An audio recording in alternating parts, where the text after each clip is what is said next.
Well, good evening, everybody, and welcome to the Prancing Pony Podcast Plays. Thank you for joining me. I hope that your week's been going well so far, and that you enjoyed Hobbit Day yesterday, September 22nd, Bilbo and Frodo's birthday. I hope you all did something good to celebrate, enjoyed a little Hobbity food, maybe read a few pages from The Hobbit or The Lord of the Rings, did something Middle-earth related. So anyway, thank you for joining me here tonight.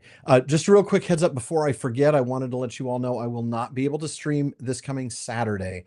That's the 27th. Yeah, 27th. I will not be able to do the stream. Just some other things getting in the way, but I will be back next Tuesday. So we're all good there on that front. Before I get started, does anybody, as usual, does anybody have any questions about the PPP, especially now that it's back in the swing of season 10, or the TTT as we are in the last week of the current series, or anything along those lines, or of course the stream? Anybody have anything that they want to ask? I'm here to answer those questions for you. Especially looking forward to answering questions like, can I shake your hand at the moot? And the answer is yes, please come to the moot. Good evening, everybody. Indeed. Yeah. And for those who haven't heard yet, of course, we are looking at the Moot, December 18th to 21st. Going to be a lot of fun in Dallas. So please go to theprancingponypodcast.com/moot and learn more. So, well, Katie, I can't pretend that I did a great job with the episode titles. Folks, she's referring to the fact that I've been working hard today trying to come up with titles for the 10 episodes we're going to be doing on Eldarion and Arendis. And those of you who've listened to the PPP for any length of time will know, may notice that I typically use, a lot of either song titles or movie quotes or something like that, in the episode titles, but that I tie them together within a chapter. So, when I did Mount Doom, and they were all quotes from Firefly, or I might do, a chapter, three episodes in a chapter where they're all songs from Rush or something like that. And this, of course, is trying to keep in the tradition of Sean Marchese, the real life Lord of the Mark, who fantastically did our titles for the first 6 seasons of the show. And then after that, it's fallen to me. So, unfortunately, trying to come up with titles for a 10 episode run has never been done before, trying to tie them all together, but I think I managed.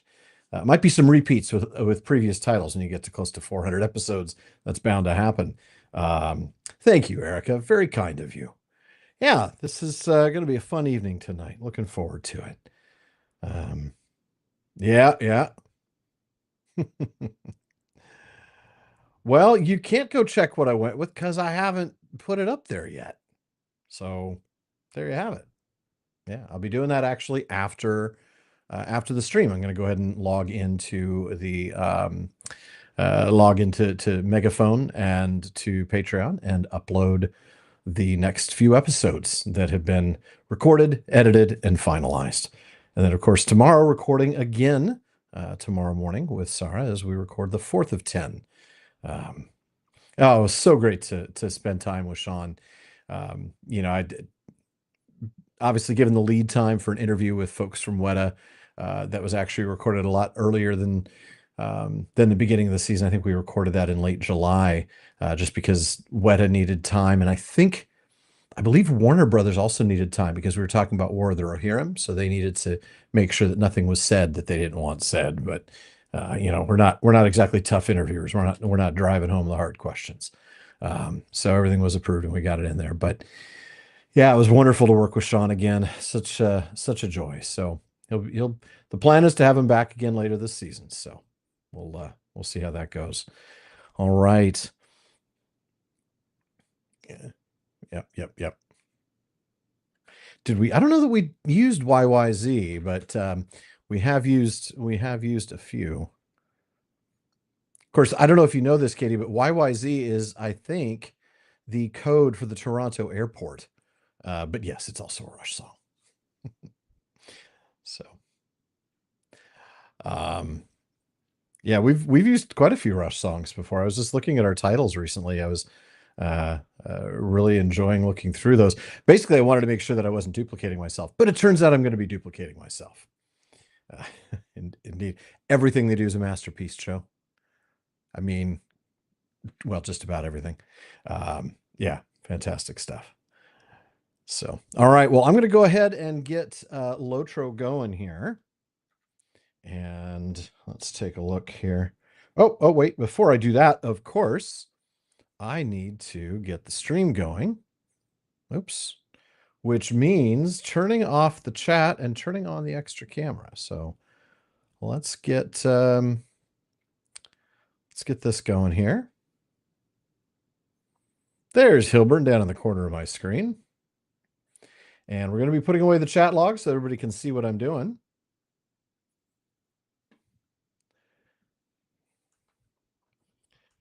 Of course, if there's anything in the chat that I missed, because I'll still have it up, I do have Katie here in a much closer chat, easier for me to spot, who can help me out and bring any questions to my attention. All right.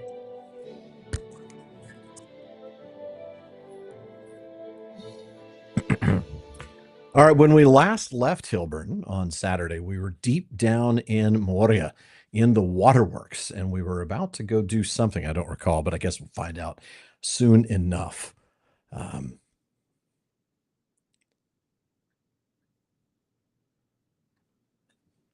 Let's see. More dwarven voices. Arg. Got to stay hydrated if I'm going to do dwarven voices. Memorize room plaques throughout the water. Oh, wait a minute. Hold on. Okay, now we got to do this, folks. We're going to take a break from Moria because we've got a seasonal quest that only pops up once a year for about a week.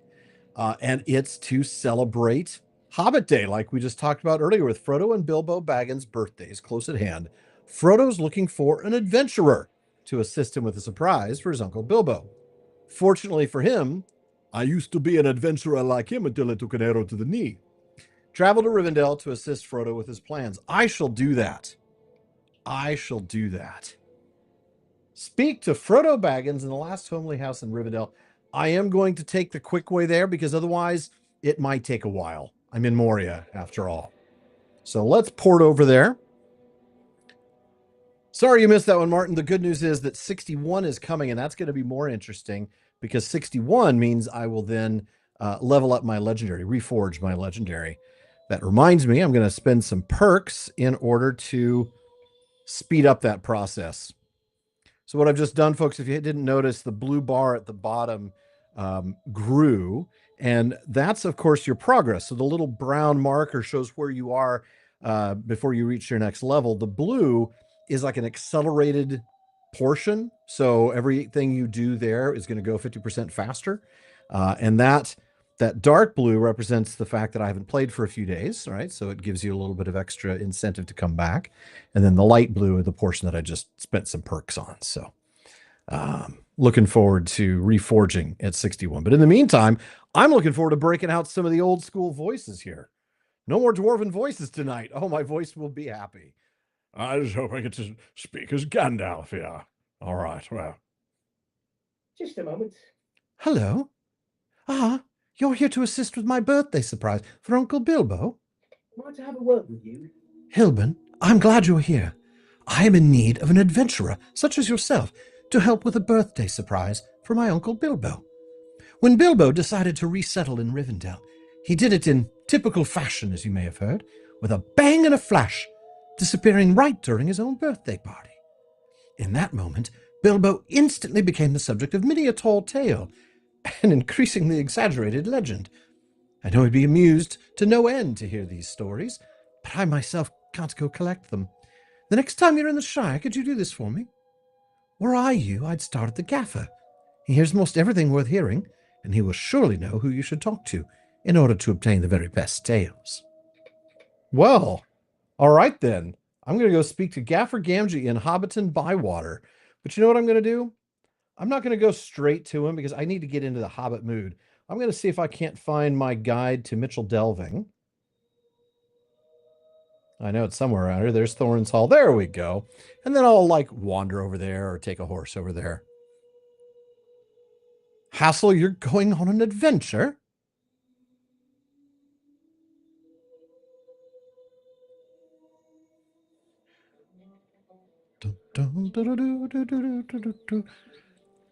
Is she talking about you, Katie? Have you heard that crazy girl on the Commons? She's talking about pies all the time. Was that you? I forget. All right. Speak to Gaffer Gamgee in Hobbiton Bywater. Well, I think I'm going to take a pony to Hobbiton. So let's go do that. But we'll do it. We'll do the slow pony. Yes, starting out early today. Indeed, I am. Vittil Thundergut, defender of the halls. A lovely day, isn't it? The Shire. Hobbiton. Let's not go swiftly. Let's take the slow horse. I used to, Joe, but because I was pronouncing it according to the Sindarin pronunciations, which would have been, of course, Michel Delving. But Mitchell Delving, like many of the things in the Shire, actually comes to us through Old English. There's a long sidebar, and I went into it actually, I think when we got to the Scouring of the Shire is probably when I had a chance to really dive into it. But because that word comes to us from Old English, it would actually be Mitchell Delving.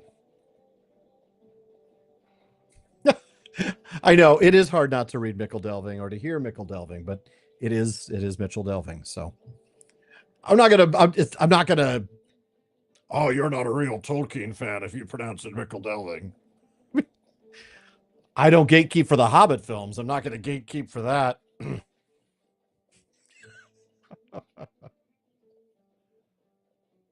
Now entering Tookland. I love that. I love the Shire. It was so fun. You know, my first character, I created a human. I wanted to do more of a role-playing experience. So I created a man very much, and it's because I wanted to do the captain class, because when I do a lot of tabletop RPGs, I typically play as a paladin, and the captain was the closest I could get to that. Basically a sword and board type of guy with a little small healing and some things like that. Turns out, of course, he's better not as sword and board. You really want to play a captain with a two-hander like a halberd. But that's beside the point. The whole thing is at the time you could only choose captains if you chose man, so you couldn't choose any other race. And that was fine. And I played him for a while and enjoyed him. And I still do. He's the only character that I haven't sort of like skipped levels with. You know, some of my others, like Halagrim, the first Hobbit I created, is now level 150 because at some point I bumped him to 121 and then played my way up. But anyway, Halagrim was the first Hobbit that I played, and he was a Shire Hobbit, so I got to enjoy the Shire storyline, and that was some of my those are some of my favorite memories of this game, way back in, well, a long, long time ago. The game just celebrated its 18th anniversary, and I think I've got the 16th ones. I think.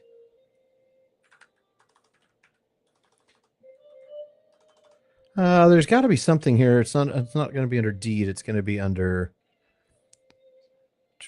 Baker's Dozen is 13 years. Clear as Crystal is 15. I thought I had the 16 around here somewhere. 11's is. I just don't know what the 16th one is. But anyway, I think I've been on it for 16 years, and I'll tell you, you know, I probably played that 15 years ago in the Shire. And it was just such a lovely, immersive experience. So if you've never played the game and you're seeing me do all this, and you're like, I think I might want to give LotRO a try, my recommendation is to roll a Hobbit and start in the Shire. All right. Yep. I did grab the Stable Master. Thank you for pointing that out. Paladin is a Hobbit, Hassel. Peregrine, son of Paladin. Yes. Game is old enough to vote. Yep, absolutely. I don't keep for the Hobbit films. I don't keep any more. Katie, how's that? Oh, yeah, I'd forgotten about that. 7, 12, 13, 14, 15, 16. 16-year frame. There's my 16-year frame. I don't have a 17. So, but I'll put that on there because why not? All right. So here we are in Hobbiton. And sure enough, there's Daddy 2-Foot holding holding court there near the ivy bush. There's the stable master, but we want to go talk to the gaffer. So we're going to go ahead and get on our horse. A little extra steed. Welcome, Nate. We're sorry you're late too. I'm kidding. It's okay. Well, look at that. It's Ted Sandyman. Can I, if I stand right here, can I knock him into the river with my horse? All right. Let's head on up. Oh, look, it looks like there's a party going on. Oh my goodness, there sure is. Look at that.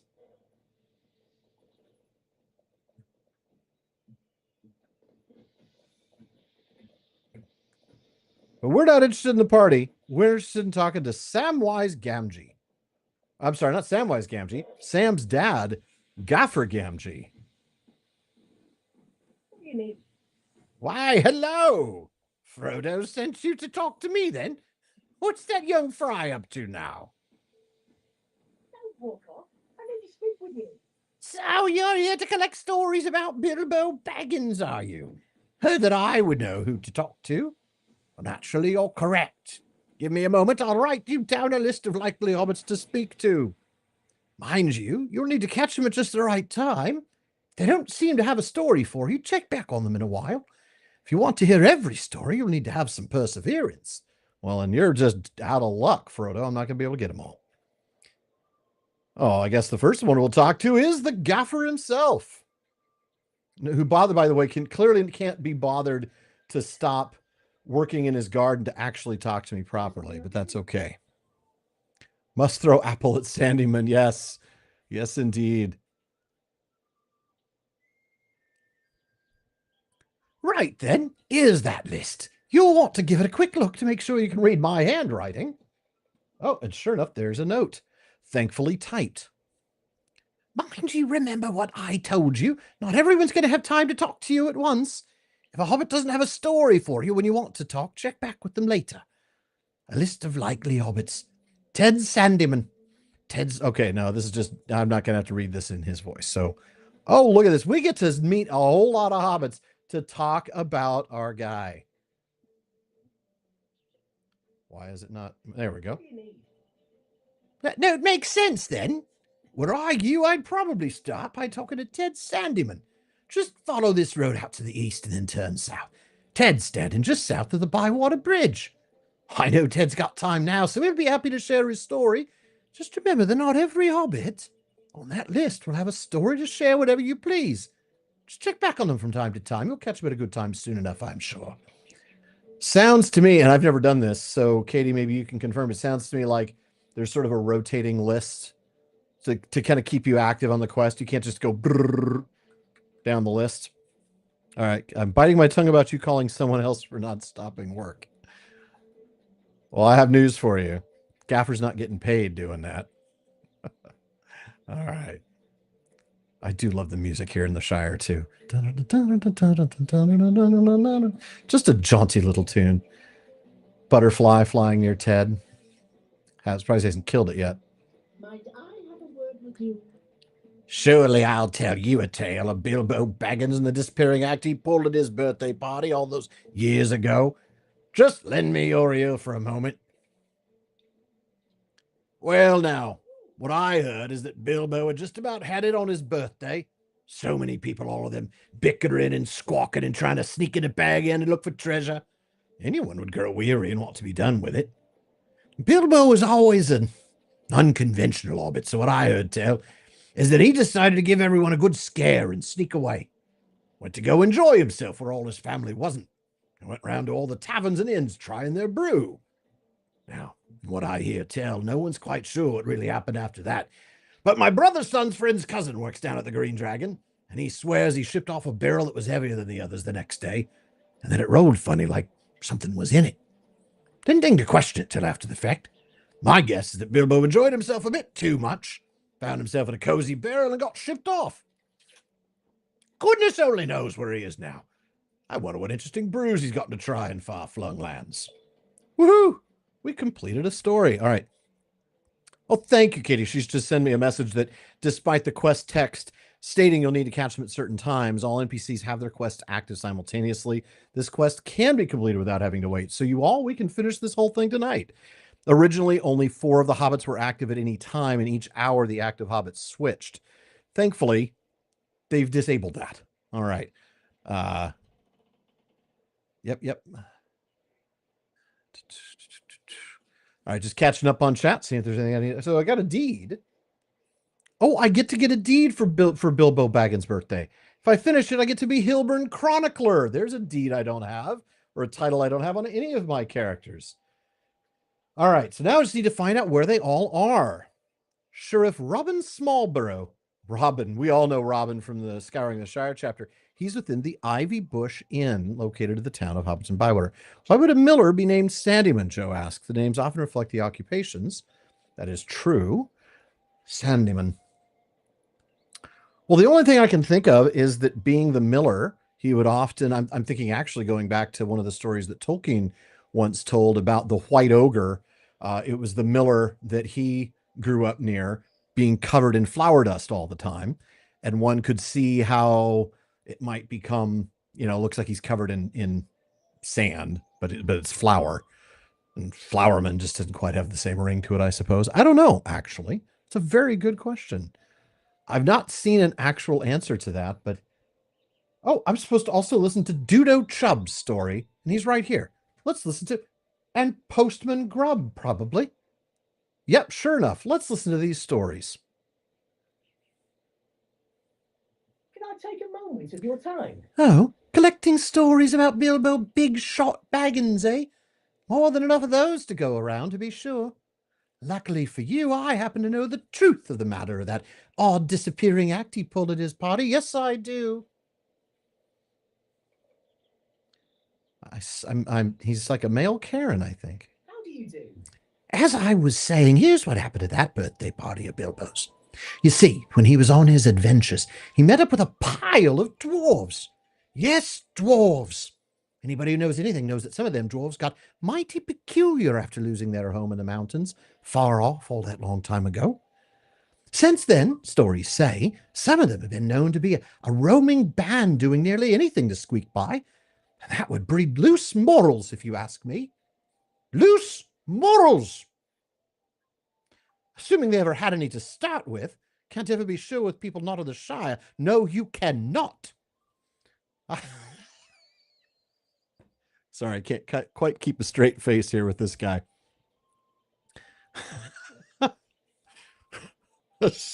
Breed loose morals. Next thing you know, we're going to have a pool table. The capital P that rhymes with T, and that stands for trouble. Right here in Hobbiton. 15 numbered balls of the devil's tools. All right, sorry. That's very much who this guy is. I heard that one of these dwarves helped Bilbo dig a complex of tunnels under Bag End, and he simply popped down into these at an opportune moment.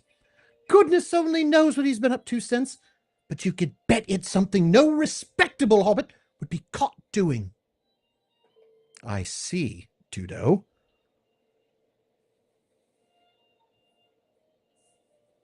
Might I have a word with you? Looking for stories about Bilbo, are you now? Well, as postman, I know most people and hear most things. I can certainly spare the time to tell you a tale. What'd you win? What? The laughter was because I was cracking myself up, Katie. What did I miss? It's just the Karen dude over here, Dudo Chubb. Mr. Karen Hobbit there. He was cracking me up. But I'll see. Maybe there's something you got. Loose morals, on the other hand, are quite tasty. Oh, I see. Okay. Oh, I'm sure Bilbo had a say for him. Anybody who knew Lobelia must have had a say for him. All right, here we go. Back to Postman Grubb's story. Is there something I can do for you? So you're wanting to know where Bilbo has got himself off to. Well, if you ask around these parts, folks will tell you all kinds of nonsense. Like that Dudo chap down the road. He'll tell you all sorts of just nonsense. He got kidnapped, or is flying his own dragon, or is leading a fighting tribe of spiders. The gullibility of hobbits is sometimes not to be believed. They'll latch into any story they hear, and the more exotic, the better. Can you imagine Bilbo doing any of those things at his age? Gracious, he's a unique sort of hobbit, but he's got limits. I can see you're the sensible sort.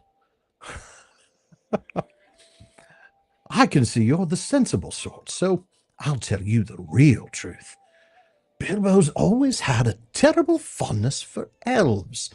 Downright unsettling if you ask me, but he was never one to hold with convention. Anyway, he decided to spend the rest of his days with them, invited by the elvish leaders and all. He spent his declining years living with them and enjoying their hospitality, all while writing his memoirs in the form of a one-act play. Where there's smoke, there's fire. I hear that the Buckland benefited the benevolent Bucket Brigade Brotherhood for the Bruised and Burned as exclusive rights for the opening. Well, right up until then, it was a great story. All right. Oh, do Bogo and Hal have stories to tell me? They do. Actually, I wish I could say it was yours, Katie, that made me laugh. It was just me reading that guy out loud. He was hilarious. Yeah. Good day. Might I have a word with you? Bilbo Baggins you're asking about, eh? Most folks think he's off gallivanting goodness knows where, but I've got quite a different story to tell you if you'll listen. So, you're wondering what Bilbo's been up to since he disappeared, eh? Well, as it happens, I heard that he's not in some far-off land at all. He's still right here in the Shire. That whole party business was an elaborate ruse to set people talking and rumoring and thinking he's in some far-off land having more adventures. That was just Bilbo's way of creating a distraction while he crept away to hide in plain sight. Folks say that at night you can sometimes see him, clothed in black, face hidden behind a dark mask with an even darker cape all flapping and flowing behind him, riding along the roads of the Shire. He's turned vigilante, protecting us all from bandits and goblins and anything else nasty trying to creep into our towns. Bilbo's managed to stay out of sight so well due to his hidden hobbit holes all over the Shire. They were built in secret and paid for by his fortune, and he roams between these, never spending too much time in any one spot, always listening and waiting for danger to appear. I'm liking that. Superhero Bilbo Baggins. Also, Man in Black. Bilbo is turned into Johnny Cash / Elvis because he's not really gone. Might I have a word with you? Here's the thing I have to actually ask. I'm going to show my complete lack of understanding on things. I know what morals are. I don't know what morels are. MORELs. What are loose morels? I'm going to have somebody explain that. I need a judge's ruling on that. Bilbo, eh? Now, folks will tell you any nonsense about what happened to Bilbo at his birthday party, but what's the fun in that? It was all smoke and mirrors, if you ask me. The real story is in what happened after, which, as it happens, I know all about. Just a moment. Now, I keep my ears to the ground, I do, and I can tell you with complete confidence that Bilbo went on back to the elves. He always told such stories about them, the likes of which you wouldn't believe. They say that an elf queen has been teaching him to grow the biggest taters a person could ever hope to see. I'll leave it to Bilbo to go all the way off to the elves to gain knowledge just so he can steal the first prize ribbon from Farmer Maggot at one of these farmers' fairs. Some folks will just try harder in their own garden plot, but Bilbo just couldn't never do anything the easy way when he could have an adventure instead. I imagine he'll be back any day to wipe that smug smirk off of Farmer Maggot and break his 60-year winning streak. 60-year winning streak. Oh, morels are mushrooms. Of course they are. Thank you all. I appreciate that. There's Robin. I love Robin from Scouring the Shire stuff. It's good stuff. Hello there. Might I speak with you a moment? What's that you're asking about now? Old Mr. Bilbo, you say? Why, certainly I know what happened at his birthday party. Listen up. I'll tell you the true facts of the matter. Good day. Bilbo Baggins was something of an eccentric around these parts. His adventures created enough stories that you can still hear new ones every day. Why, I was just recently talking to my niece's cousin sister-in-law's nephew the other day, and he said that he knew what really happened at that funny birthday party. All the folks in these parts attended it, But what with the food and the drink and the dancing and all the youngsters underfoot, only a few folks really witnessed the actual disappearing act. My niece's sister's cousins, well, you get the picture. The lad I was talking with, he says that he saw the wizard Gandalf pop old Mr. Bilbo into a giant sack. Just visible through the fog, he said, and Mr. Bilbo squirming and wriggling like anything. Then they just vanished into thin air. Goodness knows what happened to the poor chap after that, but honestly, with the stories folks tell about his adventures and associates and goings-on, what other end can a hobbit expect than a sticky one? Hereward Loamsdown. Could I take a moment of your time? Ah, you're collecting stories about Bilbo Baggins. I know a grand of one for you. That fellow's been some places and seen some things. Yes, he most certainly has. Hello there. I heard that Bilbo got up to a whole mess of adventures after his party, but you're wondering what he's up to now, yes? Well, I'll tell you that I heard that in the end, he ran into some of those big folk what ride horses all the time. What are they called? The Riders of Ronald? Roger? No, nearly there, tip of my tongue. Rohan, that's it. I heard he's got himself a war pony, and they taught him to be a proper horse master and all. Rides in the company of, drat it, what's the feller's name? Theormach, that's not it either. Hang it all, give me a minute. Theoden, that's the chappie. Our Bilbo's right there, riding in that company of big folk, with banners streaming and horses whinnying, all across those big plains of grass tall enough to hide a hobbit, or so I hear.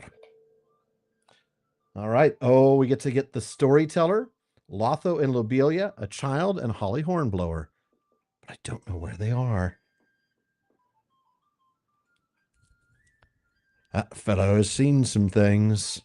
Oh, there's a couple. Here's a child's story. I like that there's a sleeping child. Excuse me, what's that you're asking about? Oh, yes, I know lots of stories about Bilbo. My mum tells me them some nights when I can't get to sleep. My mum tells me stories about Mr. Bilbo some nights when I can't get to sleep. My favourites are the ones about the Lonely Mountain with the dragon and the treasure. I'd like a dragon, I think, but only a nice one, not a nasty one. My good dragon would live with me and bring us shiny things to play with, and I'd fly him around in the sky. Dragons are terrible clever, you know, and so mine would tell me stories and teach me things that only dragons know. But, you know, I keep thinking about that poor mountain. Why, it's even called the Lonely Mountain, and that was when it still had a dragon friend of its own. But since Bilbo scared off the dragon, I bet that mountain is even lonelier. I feel so bad for it some nights. I just cry into my plush sheep, Petunia. But when I thought of... Sorry, I just could not do that. I just cry into my plushie. It's my eyes with my stuffed animal. Oh, Petunia. Oh. All right. But then I thought about nice Mr. Bilbo, and I bet he feels the same way. I bet he went back to that poor mountain to keep it company. If I were him, I'd bring in another dragon, but a nice one this time to keep it company for years and years and years. I bet that's just what he did. There, Hobbit child. There. Let's see real quick.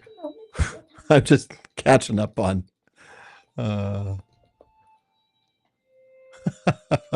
This is a mood. All right.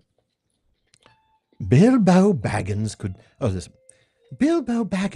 could single-handedly keep me in business for years to come, the way folks around here swap stories about him. I'll gladly tell you my own personal thoughts on why he disappeared from his birthday party, though. Is there something I can do for you? Some around here weren't sure about him, but I miss dear Bilbo. He always had such an air of mystery about him, which is saying something, since the only air most hobbits have about them is one of pipeweed and their last meal. Bilbo was refreshing, he was. Shook us all up some, and that's a good thing, no doubt. We need some rousing out of our usual routine.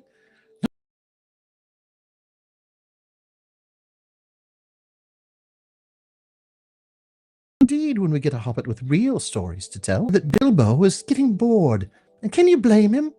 So when Gandalf was setting off his lovely fireworks, Bilbo grabbed onto one and off he went, soared off into the skies in a trail of sparks. Now shake your head if you like, but I think that Bilbo Baggins could do just nearly anything he put his mind to, and I'm not changing my story. I'd love to know where he landed and what mischief he's gotten up to since then. I surely do hope he returns home again, or I might just explode in a starburst myself from curiosity. Oh, that would be a shame. Please don't explode into a starburst. Please? You're not going to explode into a starburst, are you? That would have been really fun. All right. Anybody back here? Nope. I didn't think there would be, really, but all right. Checking stream or checking chat real quick. 800 pounds of salt. My goodness. Oh, no, buffering. I hope that's not happening on everybody's end. Okay. All right. So we just need to find Holly Hornblower.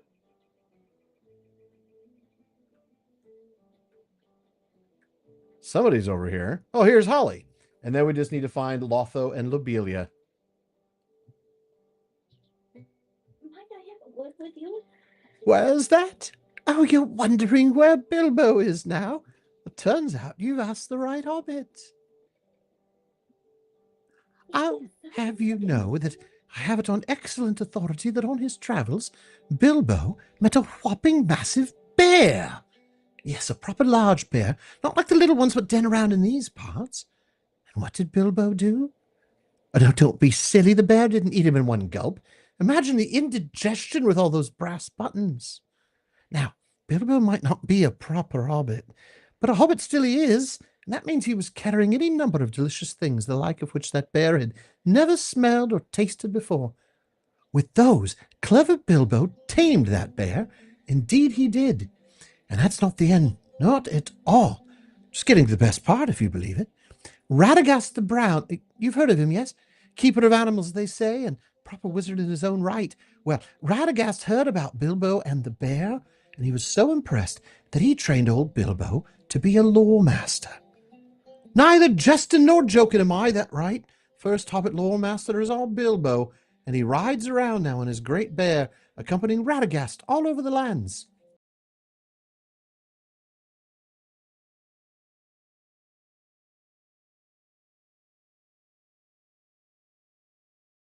Yep. Sorry, I just saw that my feed left. Hold on a minute. I know, I've got it. Just give me a second. Caught it the second it went away. All right, there we go. All right. We are back, folks. All right.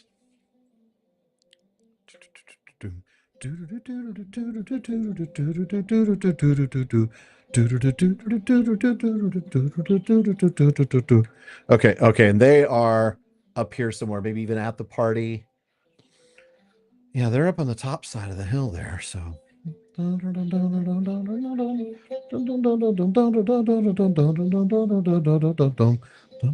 they're going to be, of course, I know where they're at. They're at the hill. They're in the house that they shouldn't be in because of when this story is taking place.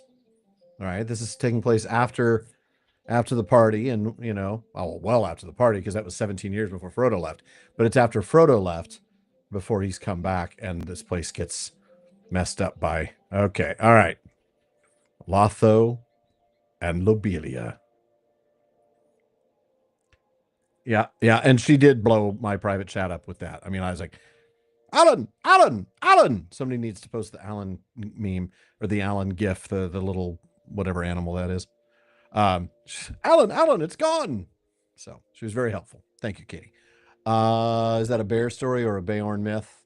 Yeah, definitely. And if Beorn hears that story, you better hide, because I don't think he wants to hear that Bilbo tamed him and is riding him around. All right. What do you want? Oh, you're wondering what Mad Baggins has been up to. Ha! He was all cleverness and no sense, if you ask me. I know a right amusing story of what mischief he's gotten himself into. I surely do. What do you want? Well, now, Last I heard is that old Baggins had completely squandered his fortune, although I never myself believed it was half as big as folks said, so it wouldn't be that hard to lose now, would it? But as I was saying, with his fortune gone, I hear he went to one of those big folk towns and got himself the finest fake beer that the remainder of his money could buy. Now, don't start laughing yet. You ain't heard the rest of it. You remember what I said about him being too clever without much sense? Well, fake beard obtained, he went to live with the dwarves. Yes, dwarves. Snuck right in there with them in their caves and their digging. Dwarves aren't too smart from what I've heard, and those caves got to be mighty shadowy and smoky from the torches, don't you think? Figure with his beard he can hide and work right alongside them, all the while slowly building up a new fortune of pocketed gems and fine metals. I bet he'll be back again, lording his adventures and supposed fortunes over us all once more. Wow, he's a charming guy, isn't he?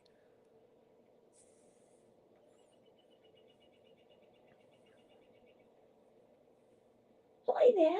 Give me a moment. Oh, all anyone talks about around here is Bilbo Baggins.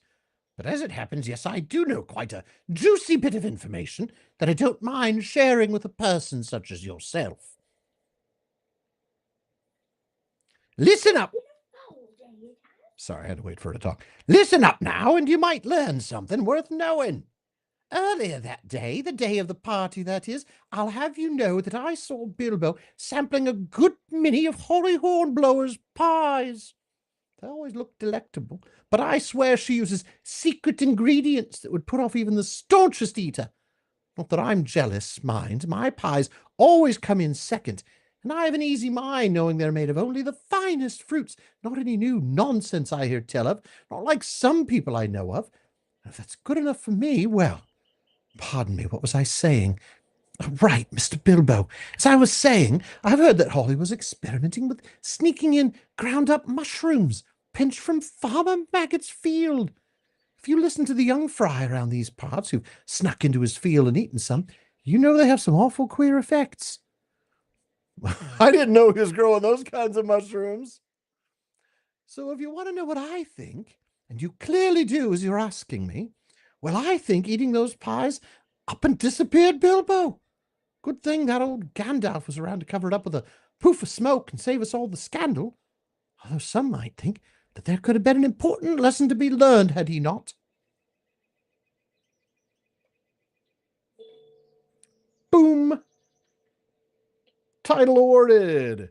Hilbern Chronicler. Deed completed. Baggins' birthday. All right, now I'm going to return to Gaffer Gamgee, who's just down the hill. Wee! Oh, I got to see the party tree for the first time on this character, of course. I've seen the party tree before. Am I going to be able to jump this fence? I could, thank goodness. It was leg day yesterday, so of course you could jump it. All right. No, don't stop working or anything, Gaffer. You managed to speak to all the hobbits on my list, then? Wonderful. If that's given you what you need, off with you then. Time to take these stories to their final recipient. Don't walk off. I need to speak. I imagine those stories have someone waiting for them. Off you go now. But Bilbo, I almost feel like I can't just go. Yeah, I can. We'll get to Moria.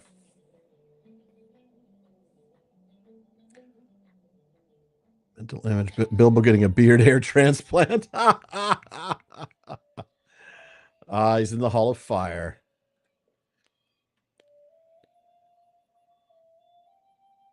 Oh, good day. Why, hello, Hilbern. Many salutations, I'm sure.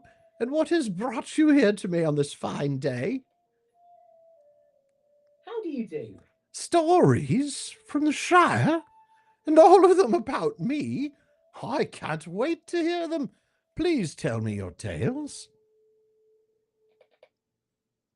A series of secret dwarf tunnels below Bag End. Delightful, and not far from the truth. And if that weren't enough, now I'm fighting evil in a mask and cape, roaming the Shire at night. Oh my, what will they come up with next? Oh, good day. Oh dear, oh my, they're even better than I thought. The imagination of hobbits truly knows no bounds. The Lonely Mountain, holly hornblowers, pies, a caped crusader even. Oh gracious goodness me. Oh, you've made this old hobbit very happy, and brought me belly laughs such as I have not known for a while. Elves, for all of their charms, have a more esoteric form of humor. I've missed the stories hobbits tell. Take this with my thanks. Clearly, you have a knack for recording and telling tales. I hope you keep that up during your adventures, as I sense you will have a great many stories to tell. Oh, that's awesome. And now I get a new housing piece that I will put in my shared storage housing folder there, my little housing. Come on, takes a little while. There we go. Housing. And we'll drop that in there. I don't have enough room to do that. Oh, you're kidding me. I need to go through and clean that up. Well, I'm not going to make you do that today. Inventory management. It's because I've been dropping all those materials in and haven't been picking them up from my other characters. So this is why, right? This is why. You know what? I don't need soft whetstones. I'm never going to use those. That's a material you'd use if you wanted to increase your likelihood of of getting a critical success on crafting for weaponsmiths at a pretty low tier. So let me drop this in the housing folder. Okay, and there we go. Let me take a look real quick. That make Gollum the Riddler. So I'm raiding another stream. Oh, I see. You're just explaining what a raid is. Gotcha. That is awesome. Yeah, I'd be happy to raid somebody when we're done. I think we once raided Corey when we were trying to figure out how to do this. All right, let's return to the rotting cellar. That's a milestone, so let's not do that. Let's actually go to the 21st hall and take horses, because the milestone skills actually have a cooldown, and I might want to use it when I'm in the rotting cellar. So we'll just take a goat there. Question: is the goat I'm riding Jerry Rice, Tom Brady, Michael Jordan? Sorry, I was thinking of all the people we call goats, right? Greatest of all time. Sorry, sports jokes don't always succeed here. All right. Dolphin View. Yep, yep, yeah. I had enough room in my personal inventory today, thankfully. It was my shared storage was full. So, but now I cleared it out and was able to put that into my shared storage for whenever I do some decorating, which I have to do because I got to tell you, I had my house all decorated, and then when we changed servers, I got my houses again, but I haven't done any decoration yet. So, um, yeah, definitely happy to have that. Let me just. Now I'm all nervous that it's gone. No, there it is. The scribe's book stand. Can't wait. All right, so we're gonna go back to the rotting cellar. Not long fill the halls of Khazad-dûm. And we're going to go around and memorize some room plaques. And once again, I sure hope that I don't. Larry Bird. No, no, no, no. I'm a Lakers fan. Come on, man. You can't do that to me. All right. So we need to memorize these room plaques. And of course, they're not close by. They're distant.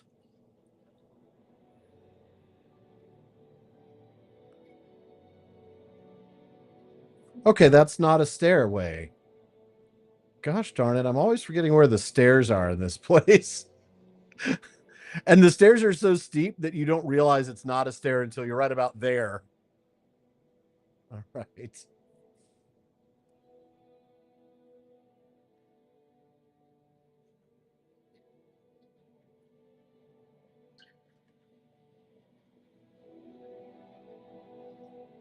All right.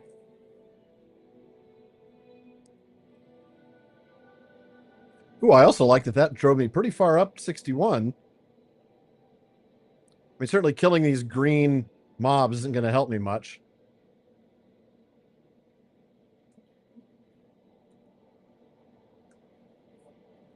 So let's go find these plaques. Katie, I'm just going to tell you now that if I actually have to memorize them, what that means is tell Katie what they say so Katie can write it down. But I'm going to assume that the game has a gamified way of memorizing, like by just clicking on it.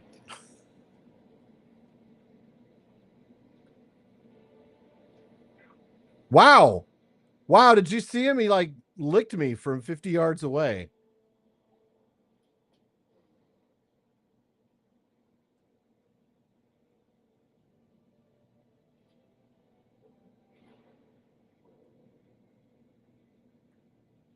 Can't get over there that way. So it looks like I need to come around this way.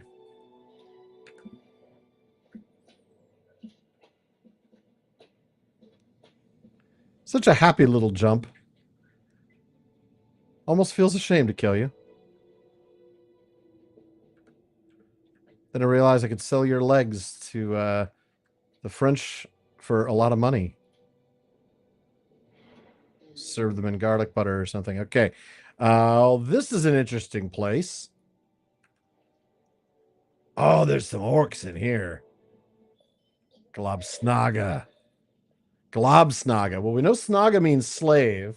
I don't know what glob means. But it does mean that these are some pretty low-level orcs. Just on the other side of that, maybe.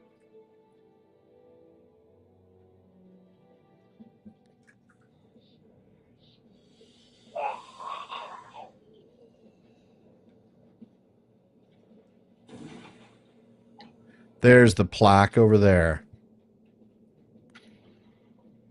Oh, fine. You wish to die, I can kill you. Well, that looks like an unpleasant place to go. But I'm going to have to go in there because there's another plaque somewhere in there. Memorized room plaque. That's good.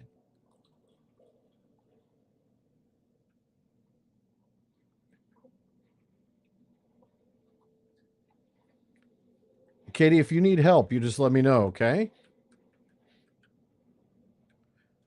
So she just mentioned something in chat that I want to make sure she knows I am ready and stand able to assist.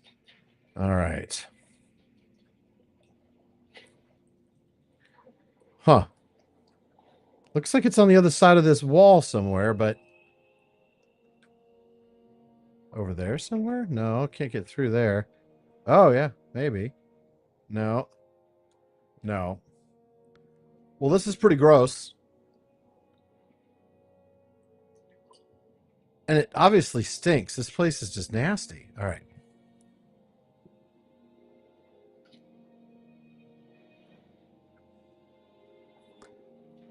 Statue piece.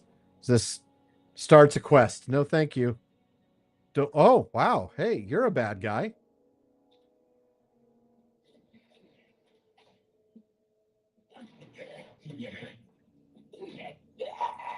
Okay, but clearly, okay, so wherever I'm trying to go, I can't get there from here. Because it's not, yeah, it's all dead end there. Okay. All right. It's just Sage. Oh, Sage's Locker. Well, I'm not a scholar, so I can't do anything with that. So let's see if we can get out this direction. It's disgusting. I mean, just, oh, fine. Look, I know you've had a rough day. Oh, shoot. I just drew somebody's attention.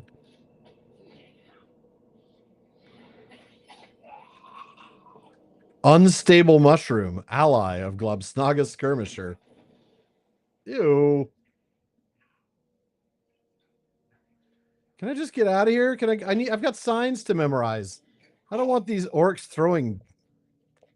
I don't want to even know what they're throwing at me, actually. I don't want to know. Pile of ilex wood. Well, I mean, it's a resource. I'll take it, but.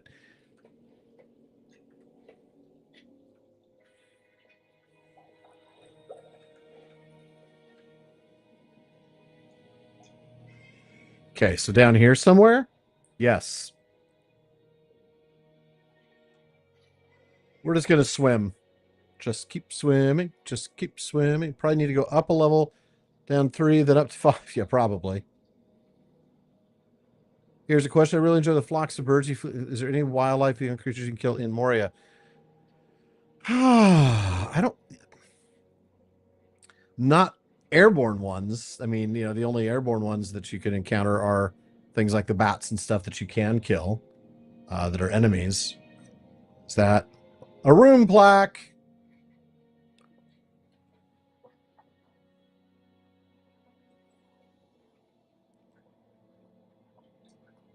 Oh, any sort of wildlife in Moria? No, just like the frogs that you killed, the lizards. Those are, you would call those wildlife, and that's the stuff that you can.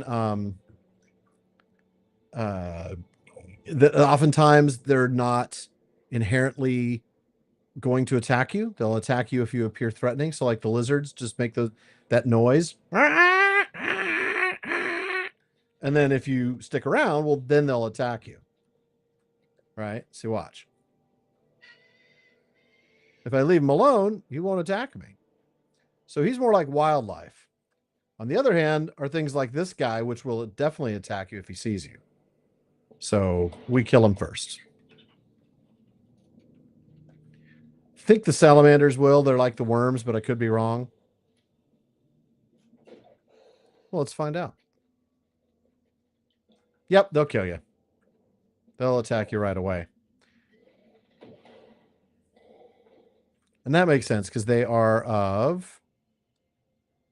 Well, I was going to see if I could see what sort of like creature type it was. Got to hang out with an elf that only appears in the Silmarillion for 24 hours. Man, that's going to be a tough one. Beleg or Finrod is my answer, but which one? I don't know. There's a reason this long staircase is here, and I think it's to get to this one that's farthest away.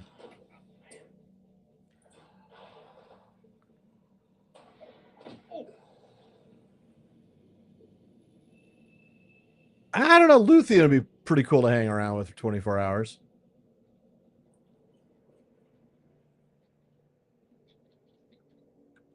But I'm still going to say Finrod or Beleg Cuthalion.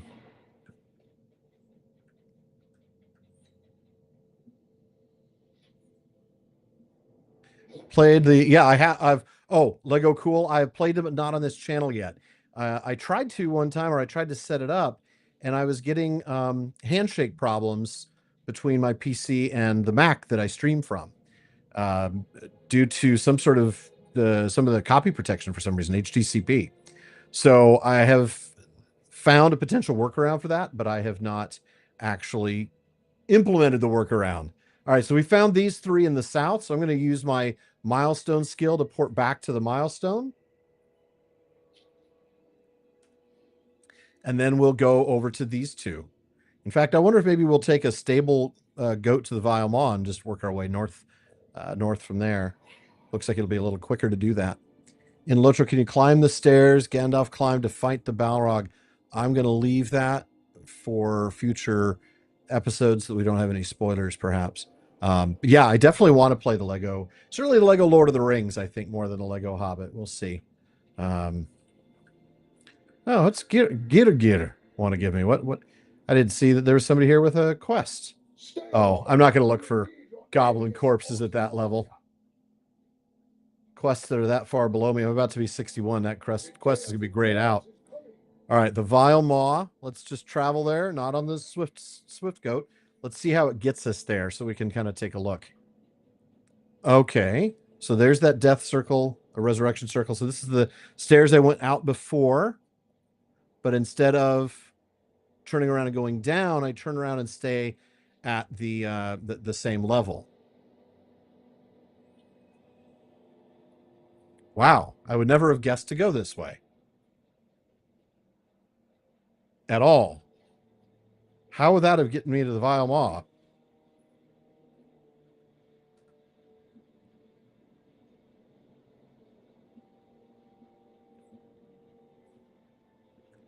Yeah, Lego Lord of the Rings is a lot of fun. Okay, so I did get down here, just a different way. And then go straight across, it looks like.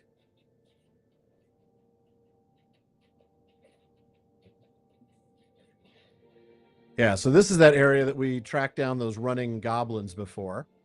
So it looks like we go up that and around so we can get to the stairs that go back down to the other side. Gabil Moons.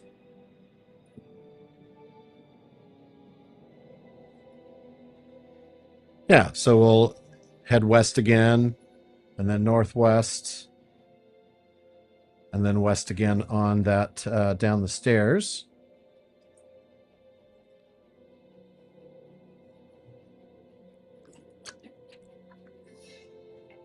Voronoi is a good one too.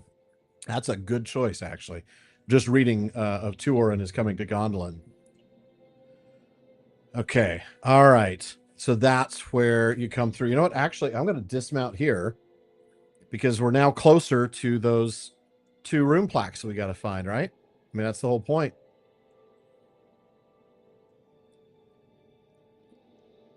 Let's go swimming. Ugh. Can I just tell you how not happy I'd be about having to swim in this water? It's got to be disgusting.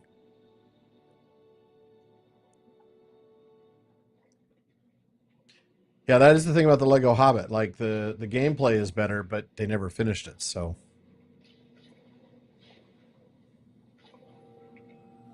probably gonna go back to Shadow of Mordor, Shadow of War.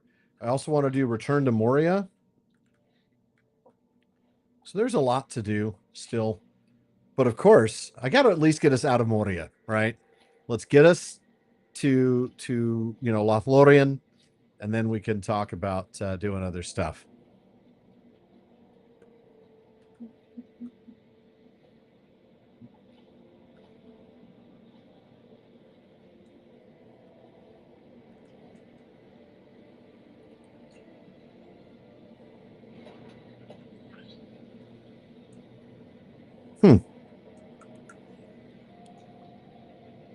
Okay.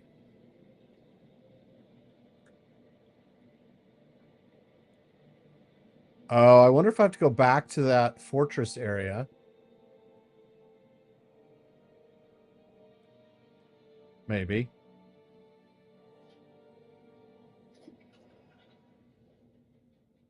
Oh, no, those are some stairs. That'll help.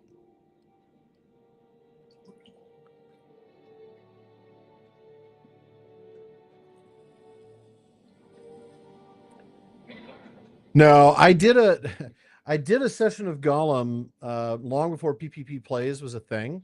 Just a live stream of Golem at launch. It was hilariously bad. The game is sadly not worth the hard drive space that it took up. It was, but it might be fun to play just as a stream to make fun of, for a while. Yeah, it is still on the PPP YouTube channel. That is true. The Lost Palace. Oh, this is cool.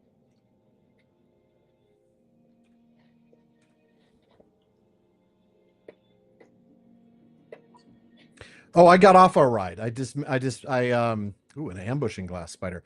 When I realized where the ride was, we were down here somewhere, right? We were making our way. Haha. We were making our way across about here where the arrow is. And right here, I realized I don't need to go all the way over to the Vile Maw. I want to stop and go north. So I got off, dismounted the steed and then went north.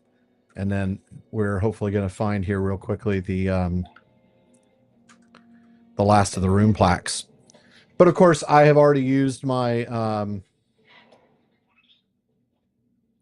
my return skill, right? It's now got a 54-minute cooldown remaining, so I'll have to use the guide to the 21st hall and then take a steed to the rotting cellar in order to get back, unless I want to take the long way home.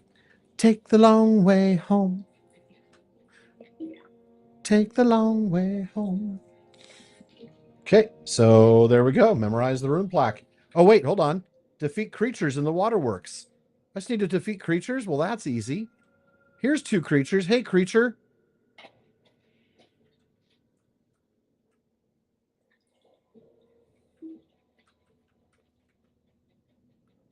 Anybody else in here?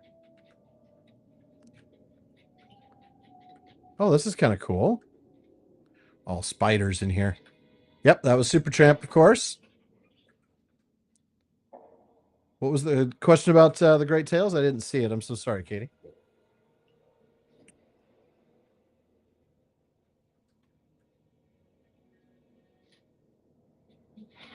Disappointed to try to eat her progeny.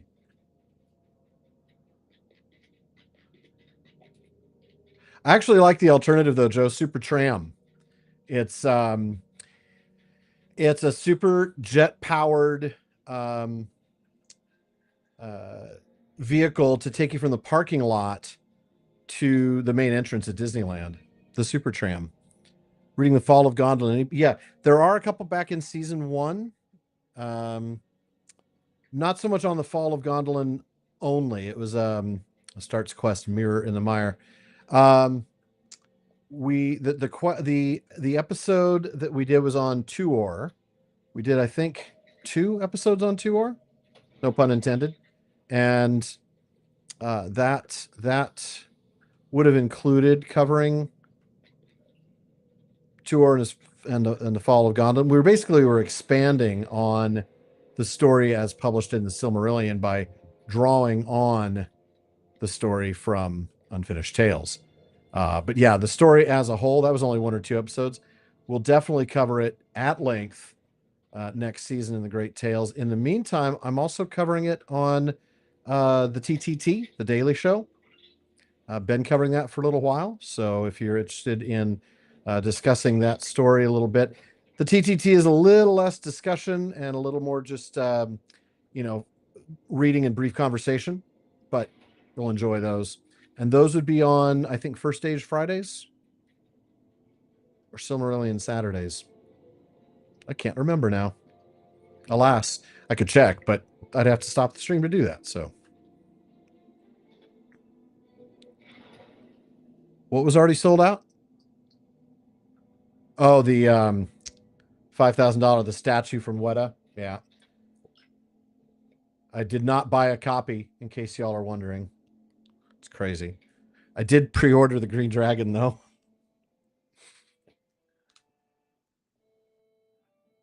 Yeah, it was pretty amazing seeing it in person. I mean, all of those 1/6 statues. I mean, these statues are, this tall, and this whole thing is almost 4 feet tall. The dudes who have sparks coming from their eyes. I think this is the one. Oh yeah, I know who you're talking about. Yeah. Welcome back, Hilbern. Tell me about the chambers you discovered. From the rune plaques you saw, I may be able to discern which one is mentioned in the Book of Marzabur, the armory Owen sought. The Hall of Mithril. Yes, I think that must be it, Hilbern. Well done. Imagine how unstoppable we would be if we could retrieve Ziggelbrook from the darkness of the past. I would fear no attack of the orcs. That much is certain. I have a good feeling about this. The Hall of Mithril must certainly be the armories for which Owen sought. If only he had found them in time, the dwarves of Balid's expedition might have survived. It is too late for them, my friend, but not for us. We will travel to the Hall of Mithril in search of these armories. Speak to me when you're ready. And let's see. Almost, but not quite. All right. We're going to go ahead and do this because now this, like all the other ones, they want you to do this in a fellowship, but they will give you inspiration. Nate asked, if PPP's 2 people having a chat at a pub, is TTT some guy shouting super interesting information on the street corner? No. No, Nate. It would be a classroom where the professor is teaching, where it's a teaching assistant giving a lesson between 2 classes during the break. That's what I'm doing. All right. The Helm of Helm is awesome. The House of the Stricken Anvil. Love that. All right, here we go. Bori. I need your help, my friend. This adventure might not be easy, but if we can find Ziggelburg within the depths of Kangaraf, it will all be worth it. So we'll get inspiration because, of course, we're doing it solo. In the flooded depths of Moria was the great axe Ziegelberg lost. Few have ever tried to find it, and fewer ever return from their quest. Who now remains to challenge the shadows that linger in the dark halls of the deep place? I do. If you and your allies can clear the flooded passages that lie between Gundlajan and Gan Garaf, we might yet find the armories written about in the Book of Marzabul. Could it be that we might find Ziegelburg there? I hope so, Hilbern. If the records I have studied are to be believed, dwarves erected great mechanisms here to seal off several of the passages when the Gredbig grew too numerous. You will need to deal with the creatures and learn the means of operating the mechanisms to clear the way. I will follow you once I have finished examining the map of these places, for it is very confusing. Tell me about it, and we will need to keep our bearings. I'll follow when I am able. Clear the way through the tunnels if you can. All right, let's do this thing. Not nearly that annoying. Thank you, Nate. I'm pleased that I'm not nearly that annoying. I hope this isn't something where I've got to like turn the wheel 3 times to the right and twice to the left.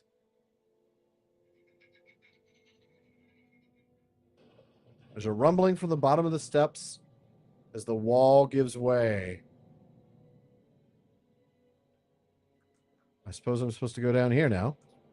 Oh, well, hello.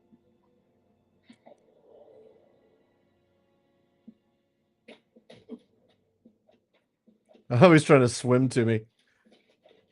Oh, he can shoot from a distance. Wonderful. Gotcha. Clear a path through the flooded tunnels. Who's... What? How did you...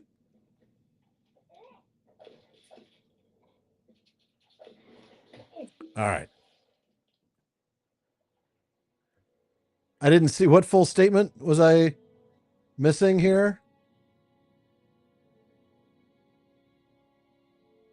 Alan is not nearly that annoying or annoying at all. Thank you.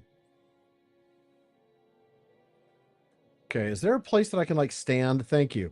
I don't like not being able to stand on the ground.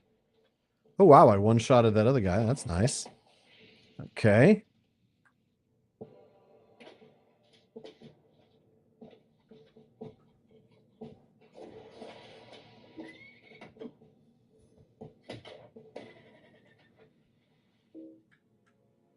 Oh, he's on the other side. Okay. Oh, there's a stone wheel. I hope there's no order in which I have to do this.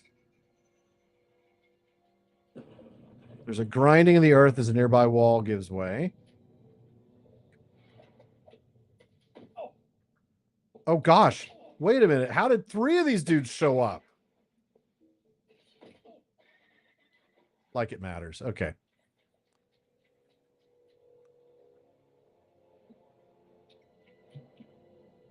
Well, that's not it. Ladies and gentlemen, welcome to the backside of water. Okay. Oh, no. I do not like the size of this map. Katie, could you do me a favor and look at the wiki page for me and tell me if this is going to take me more than like another 20 minutes? Because that is a huge map. I am not interested in an instance that's going to take me 45 minutes to complete. You know what? I don't remember this from Durthal, and he made his way through here. Had to.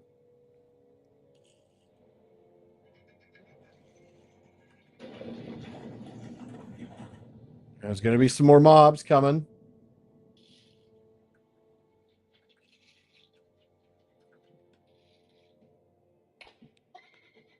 Yeah, that's a big map. I don't really like seeing that. That suggests to me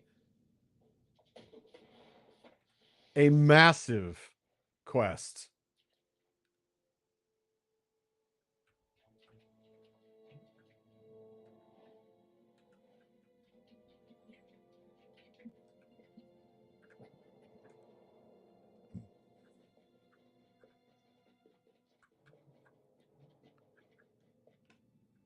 Great, dead end.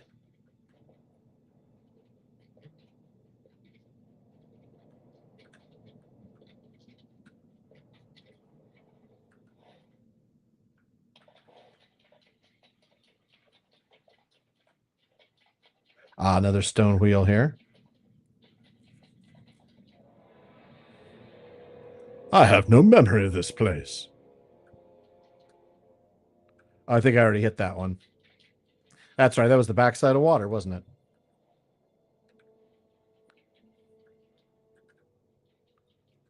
Okay. We already hit that one.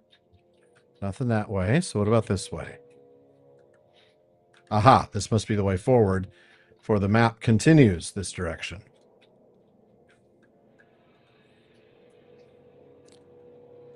And it's also a dead end.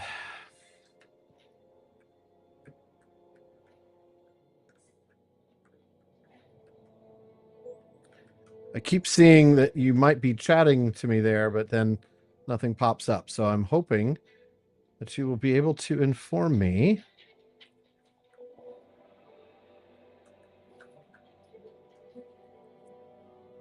Okay, here we go. Whoa, that's a lot of text. Turn wheel 1 at the top, reveal chamber, kill turn wheel 2. So it's a dead end, release a couple more, cross room. Turn the second, another dead end back to the left of the first passage. Turning the third wheel, cause another rumbling, opens a passage first revealed. Okay, we're in trouble now. Okay.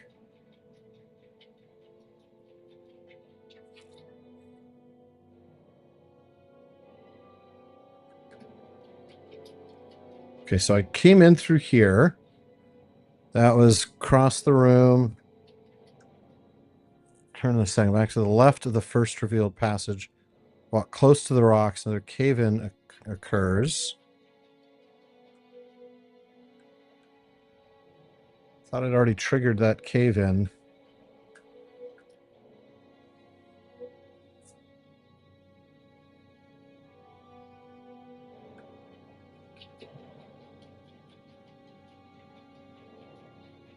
I think it's through this one, right? So maybe I didn't hit this one? Thought I did. That's the third one, right? Nope.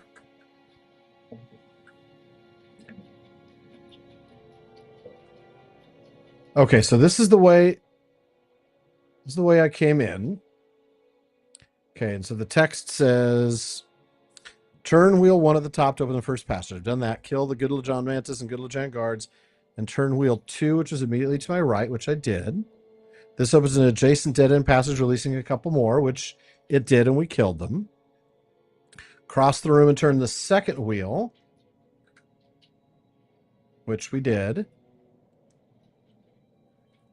This reveals another dead-end passage, back to the left of the first revealed passage. Walk close to the rocks held up by wooden beams.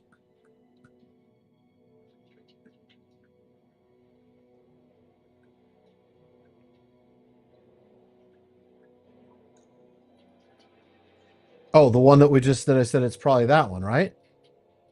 Oh, I just have to walk there. Gotcha. Thank you.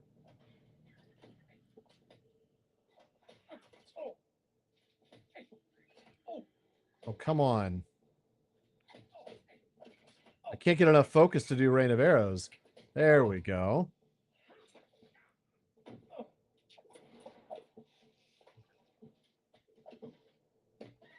Okay. This releases a couple more, reveals the third wheel. Turn this wheel, and it opens a passage first revealed by the second wheel. Adjacent to the rushing stream, the passage continues down into a room filled with toads.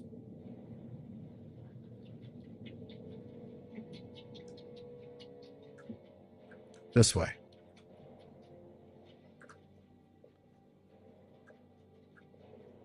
Yeah, this wasn't open before. And now it is. There we go. 4 or 6 until the matriarch comes out. Kill her. And proceed down the tunnel behind her entrance to the next stream. My goodness, this is convoluted.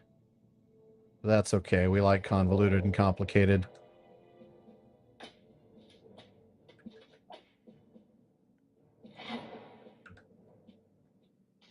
Muffled croaking from somewhere as if through stone. That's going to be the queen, I'm sure.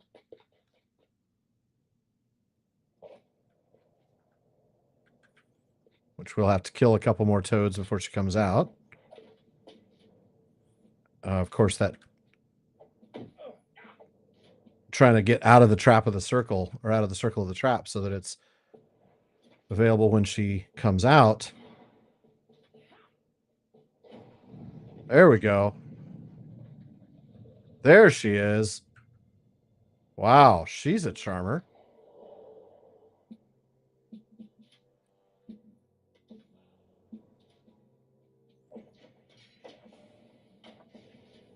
Wow, that trap didn't hold her for very long, but that's okay.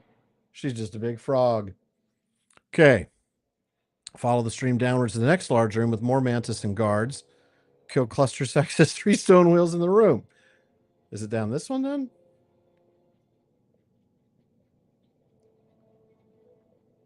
This really is a huge map. Oh my goodness. There's no real way to save in the middle of an instance either, by the way.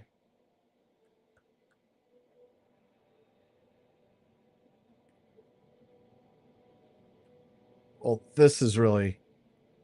All right. Okay. So, kill more of the guards and mantises.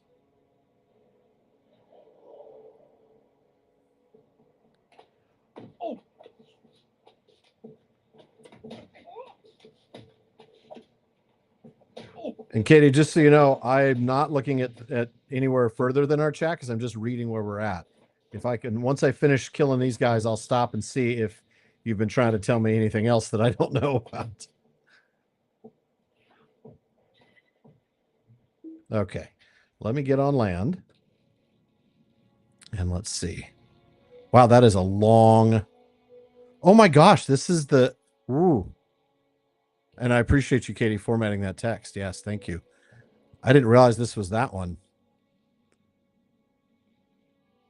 Okay, we're going to have to kind of hurry up here because it's already 7:20.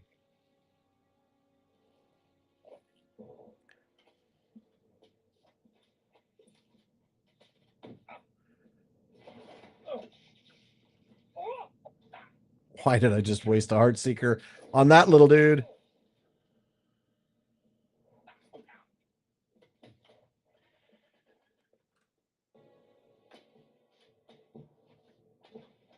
Okay, going back to the text here.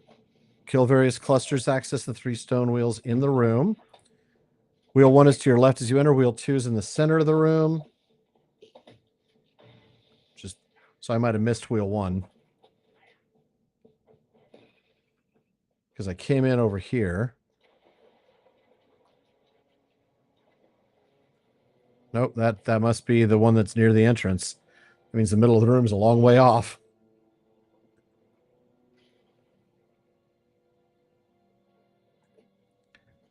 Okay.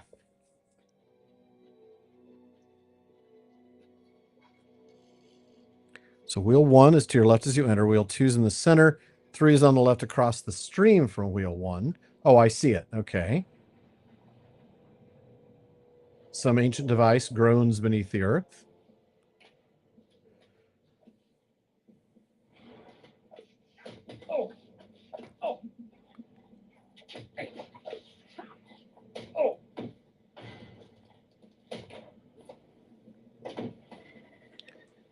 Okay, so we've turned that one. There's the second one, which we'll take out here in a moment.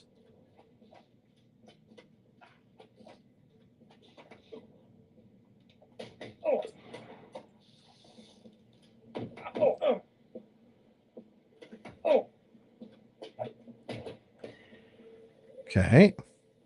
I think I'm going to also activate my pure fire oil here. And maybe even have a superior rack of lamb with mint sauce. All right.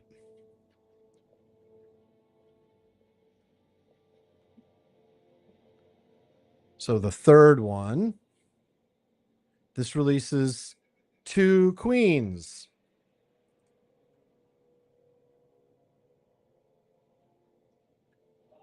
Okay, yeah. 2 queens. Well, thankfully they're softies. Oh, stunned me.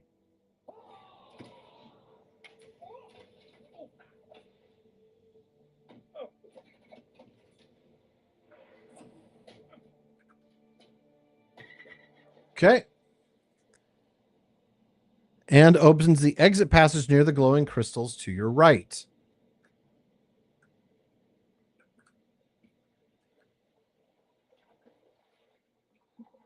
Proceed further down to another large passage with more mantises and guards in groups of 4 this time. As you proceed to your left and kill off groups, the second group triggers a cave-in and releases spiders. I guess we still have to keep going. I'd forgotten how big this instance was. I was so traumatized by it, apparently.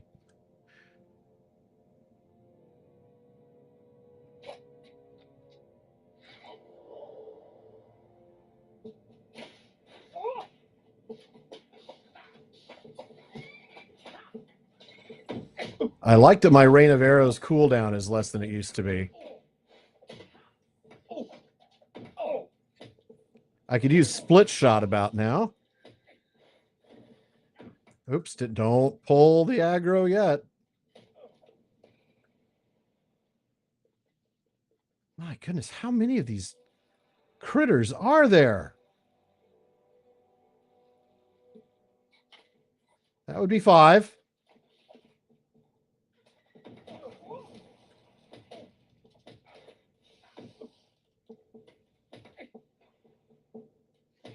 Luckily, they can't really seem to do much damage to me.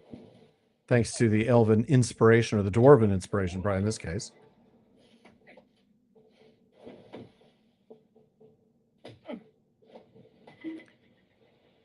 Okay. As you proceed to your left and kill off groups, the second group triggers a cave-in.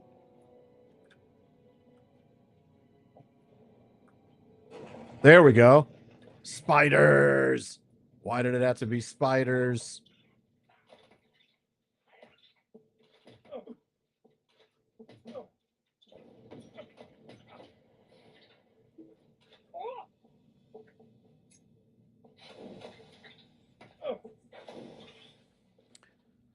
And now head down, find a room full of more spiders in groups of 3 and 4. Kill the nearest group, then kill the pather. Proceed through the room.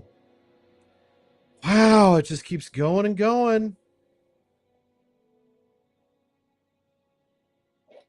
Lots of people to kill. But I've read the end of this, and it's worth it because I'm going to get a cool moment.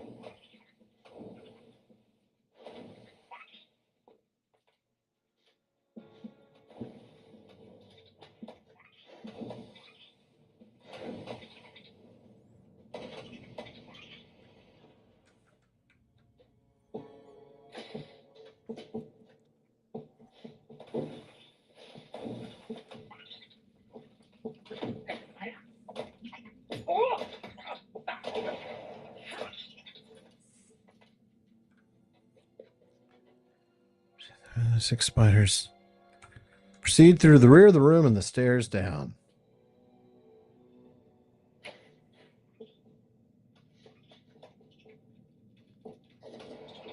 Should probably pop some superior honey cake too. That'll give me a big boost to agility.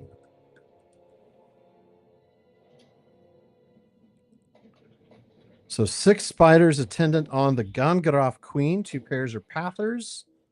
1 pair paths separately.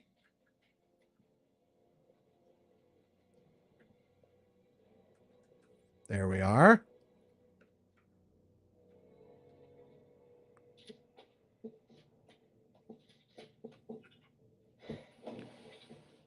Attacking either the stationary ones will trigger the queen.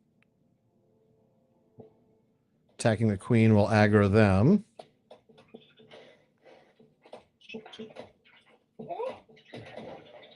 Oh, I see the queen. She's sitting right there. I think I would have spotted her a while ago.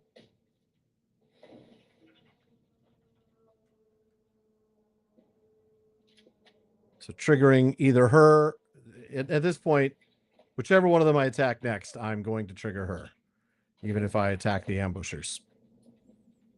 After killing the last spider, Bori will appear. Okay, so let's set a trap. Back up. Camouflage to increase my stealth level. Rain of arrows. Heartseeker. Let's end this thing. Oh, yeah. Nice. Yeah, you three ain't got nothing on me. All right. And now Bori shows up. Bori turns the last wheel, revealing. Okay. Oh, I'm not going to tell you anything else. If I am right, we should be very near the upper armories. I will spin this wheel and let you through. Bori turns the wheel. I'll catch up with you after I've finished looking around out here.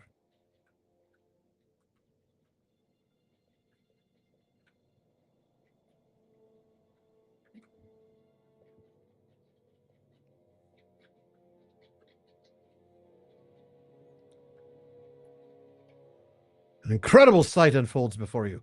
Broin the dwarf, wounded, but still alive. All right, here we go. Before I talk to him, anything in the chat I need to catch up with?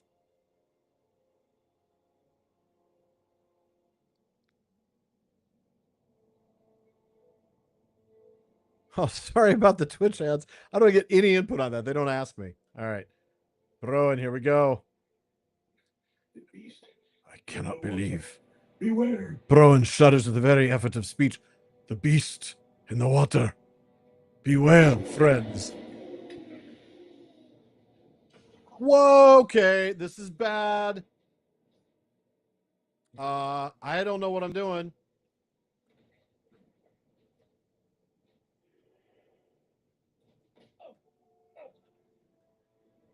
Whoa, why does he keep coming after me? Uh-oh, I don't remember fighting this guy. I might die.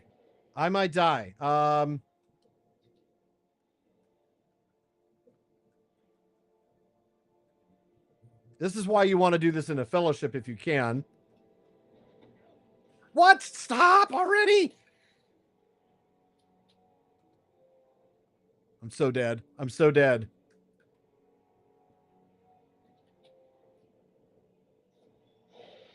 Oh, Nameless Slayer. How did I get anything? What? I didn't kill anybody. He's still very much alive and making a mess of me.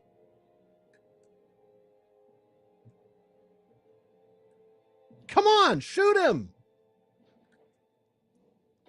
Ah, stop killing me.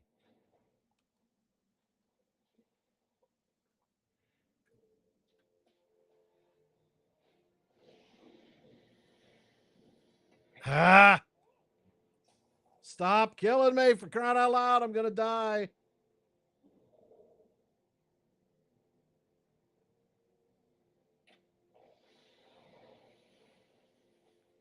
Oh, now I can go after him.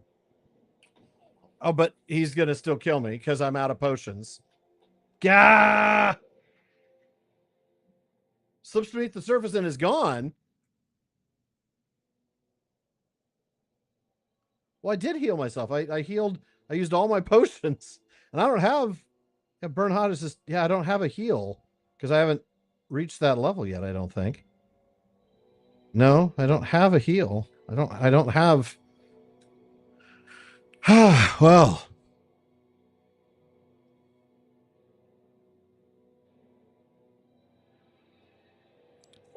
Are you really here, my friends? Is this some apparition? Broin coughs, and you see for the first time the axe shining by his side. An axe so fair, bright, and cold that it can only be made of mithril. Broin catches your glance and smiles weakly. The beast brought me to this place, thinking to save me for later, I expect. One of its victims bore this. He's all bones now, but I owe him my life, whoever he was. I could keep the beast at bay with the axe made of mithril. did not have the strength to escape, I would surely have starved. You say Bori is with you. What a wonder. I shall give him a surprise, I expect. Good old Bori. Let us get out of here. I am glad this place will not be my grave. Heroes of Eriador, Brewing is brought out alive from the flooded depths of Moria. From the mists of legend, he brings with him the mithril axe Ziegelberg. Will the axe be enough to sway the balance of power in Moria? Or have the dwarves already suffered too many losses? Well, that was fun. I have no doubt that I'm about to hit 61, which means the next time we stream, which will be next Tuesday, we'll be going to Rivendell to reforge my legendaries. We are heroes! We are heroes! Big damn heroes, sir. Broen lives still, and the Mithril Ziggelburg has come out of the darkness. Just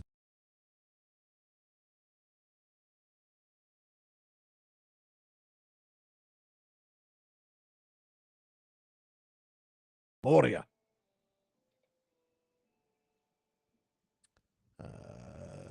Have I ever played a warden? I have played a warden, actually. I didn't like the complexity. I can see why it'd be fun, but I didn't enjoy the complexity. Oh, it went out. Thank you, Katie. Thank you.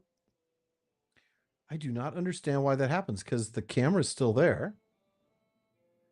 Sorry about that, folks. My apologies. All right. Good. I'm glad you got the Firefly reference. All right. You should go now to see Broen. I know that he will want to speak with you about his grand adventure. He's resting in the peaceful path, a camp that my father has made for those recovering from wounds received while reclaiming the mines from the orcs and other unwelcome creatures. Yeah, that was actually Galadriel, and that's not a dumb question. The narrators are Gandalf and Galadriel, basically, the entire time. The entrance to the peaceful path is along Durin's Way, northeast of the gardens there. There you will find Broen recovering from his ordeal. We'll just click on that. I need your help, my friend.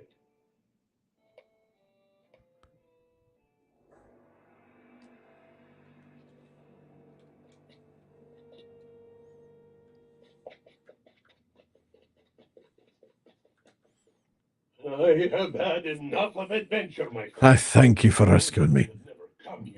It's not the adventure I had in mind when we arrived in Holland. When the creature of the pool took me from before the doors of Durin, I thought I was doomed. But the creature must have had a mind to save some of its prey for later, and so I was left within the watery treasury in the depths of Moria, as was Owen so many years ago. He found Ziggelburg, Hilbern. Who knows how long he wielded to fend off the monstrous creature in the depths. And yet in the end, even with the mithril axe itself, he could not escape. That would have been my fate as well if you had not found your way into the watery depths and driven away the beast. I desire adventures no more. No songs or tales for me. I've had enough. Tell Bori not to wield Zigilberg. I fear the axe may be cursed. I fear the recovery of Ziggelburg will prove ill for the dwarves. There is something about the axe that fills me with dread, and I worry it will awaken unwholesome greed in my people. Already Bori has risked much for his desire for this weapon. Please return to the Chamber of Leadership and tell Bori of my concerns. His words as we left the flooded chambers where I'd been trapped filled me with worry. All right. We will... I'll go talk to him real quick. Oh, no, it's book 5, chapter 1. So we're starting a new book. So I'm gonna port over to him, find the nearest... Oh, he's in the 21st hall. Okay. So we'll talk to him, and then we'll head over to Rivendell and end the game. Ziegelberg is a fine weapon and will serve us well. Our scouts have returned. They found the location of Mazak's fortress called Zabadgathal in Nud Malek. All right. So we'll go there, but we're not going to go there yet. Instead, we are going to go... Oh, I must have used the last of something. Oh, I used the last of the superior honey cake. That's unfortunate. All right. Well, that's weird. Why do I have 2 of these again? All right. So Let me take a look and see what I got real quick, and then we'll kind of fiddle around with some of the inventory stuff here, right? So, open shared storage. I might not have room for many of these things, but some of them should be duplicates. So hopefully I will. Like in materials, I should have plenty of magnificent hides in there already. Yep. I don't care about the aquamarines. That's going to be trash because I'm not going to turn it in. I already got some of these. This is a rep item. Materials. Gosh, it's really slow right now. I don't know if the thing's lagging or not. Okay, get rid of that. Tracery rare. Enhancement runes. Oh, shoot. Do I have any of those, that level of enhancement runes? I do not. I'll just sell them. Oh, I know. I'll use that to, I'll turn that in for ancient script. All right, so let's sell these things. Oh, I just sell the runes. They're old. They're level 50. Oops. I don't want to sell those. I didn't see them in there. All right. Drop these things in the rep items folder. And under this folder, I think I have the, no, it's under consumables. I have the maps to, I know I have them somewhere. Maps to the Tracery Archive. So we're going to move a map to the Tracery Archive into inventory. And we're going to go to the Tracery Archive, which is where we will start when we pick up the stream next Tuesday. So once we get there, I'm going to exit the game and then answer any questions you all have as we wrap up the stream. But this will give me a chance finally to rename this item because those of you who may know, somebody's named YYZ here. That's interesting. As you may know, I have an item called Hilbern's Pointy Thing, but I also have whatever Katie said, because that's when I was asking for names, Katie said, call it whatever. So I called it whatever Katie said. All right. So we'll come back at level 61. We'll come back and reforge the two weapons that I have, the legendaries, and we'll redo the traceries. So let's go ahead and exit the game for now. And turn off that. Bring this over. All right. Well, any questions as we get close to wrapping up? Oh, I know. Let me turn on the chat on the stream. There we go. I am glad you got the Firefly reference, Katie, by the way. Fighting the Watchers in the water. Their wusses. She's good. I think I brought okay on potions. I don't know. So because I mean I got like 25 of them, 30 of them, but it's just weird. Yeah, Scholars Crafting is definitely annoying. It's not as annoying as it used to be, I promise you. It was worse. For all the crafting. You want a pain in the butt in terms of crafting, be a cook. Kim, take care. Glad you could join us. Favorite tale of Bilbo? Had to have been the one that was closest to the truth. The one about how he really loved the elves and wanted to go off and spend the rest of his days with them. Next one be whatever Katie says. No. Nate, PPP moot planting. Registration numbers looking good. We're getting there. We're a little over halfway there. You know, we started registration a week ago. We've got a week to go. When I say halfway there, I mean halfway to our minimum, the number that I need to have. Well, it's not actually our minimum, right? Our minimum is something like 62, 63. At that, it's a break even. But I've already said if we get to 50, then I'll be optimistic enough to trust that the last 10 or 12 will come in over time. So my intent is that if we get to 50 before we close early bird registration next week, then we'll be good to go. Right now, we're halfway there. But of course, that means that if any of you are considering or still on the fence, please do so. Okay. And you want to do so before the registration prices go up. Again, we're priced at the same level that that Mythmoot was. We're at $5.99, which is what Mythmoot was charging in June of this year. But it is less expensive to get to Dallas than for most people than it was to get to Virginia, to Dulles. And then it's also the lodging is less expensive. The hotel that we're at, the event, the hotel's $135 a night, and the lodging at Mythmoot was a little bit more expensive. So overall, we are, even less expensive. Certainly, we're cheaper than flying to England for Oxenmoot. Yeah, those are the other big 3-day moots. So we're there. We're there. Oh, I said 135. Yeah, it's 139. My apologies. Thanks for clearing that up, Katie. Appreciate it very much. I knew it was 130 something. I just couldn't remember. But yeah.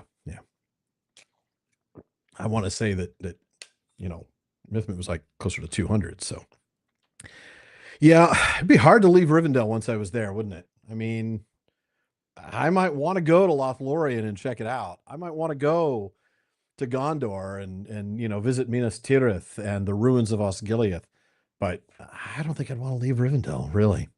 So, what did I do to celebrate Hobbit Day? I wrote most of the 4th episode of 10 on Aldarion and Arendis, and it's the one where Aldarion and Arendis finally become betrothed.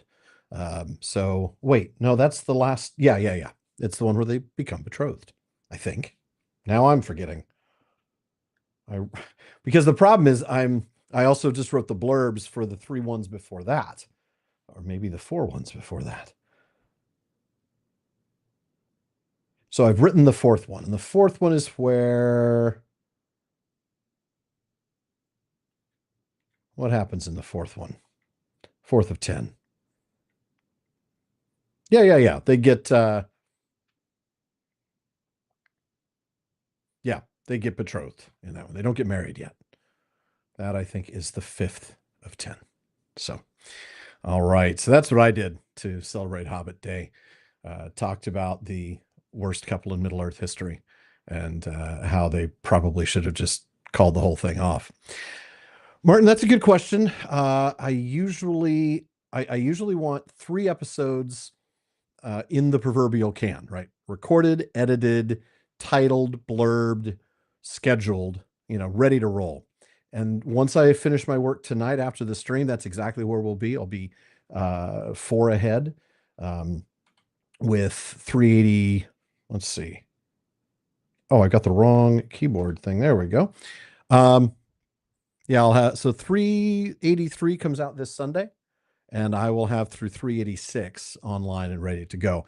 And that'll pretty much be the pace. I typically try to stay about 4 weeks in front. So I'll be outlining one, recording another, listening to the edit of yet another. So like I just finished QAing 386 while I'm writing 387 or 388, but I'm going to be recording 387. So it's a juggle for sure. Aldarion, very much. That's the guy who likes his boat better than his girlfriend/wife. That's the guy who takes somewhere in the neighborhood of 70 years, I think, to get around to marrying her. Well, see, I don't even consider that. I don't consider Eol and Aradel a couple because she wasn't. I'm going to get in a little bit of trouble here if I push this, but the line that says she was not wholly unwilling means she was partially unwilling. So there's only one word for that. And therefore they're not a couple. They're just forcibly married. And I find that deeply, deeply disturbing. I covered that on today's Tolkien Times. But yeah, Aldarion and Arendis really mess things up. Really mess things up. Not so much for each other. I mean, if you want to mess things up for each other, you go right ahead. That's your mess. But the fact that they have a daughter and then they can't get their crap together long enough to parent her, and man, yeah. So 10 episodes on Aldarion and Arendis, starting not this Sunday when we have a Questions After Nightfall, but the next Sunday. So thank you, Dan of the Rings. Appreciate it very much. All right. we're going to head out, wrap up the stream for tonight. Folks, thank you again for joining me. It has been a lot of fun. Really, really enjoyed the Bilbo stuff. Actually, I could have done more of that and less facing off with the Watcher. But yeah, that was a lot of fun, and I'm glad I didn't die. Really, that's about all it comes down to. So, I'm so sorry. So once again, as a reminder, no stream on Saturday. I'm going to be missing that. So I will be back here with you on next Tuesday, September 30th. So I will see you then. Have yourself a wonderful evening.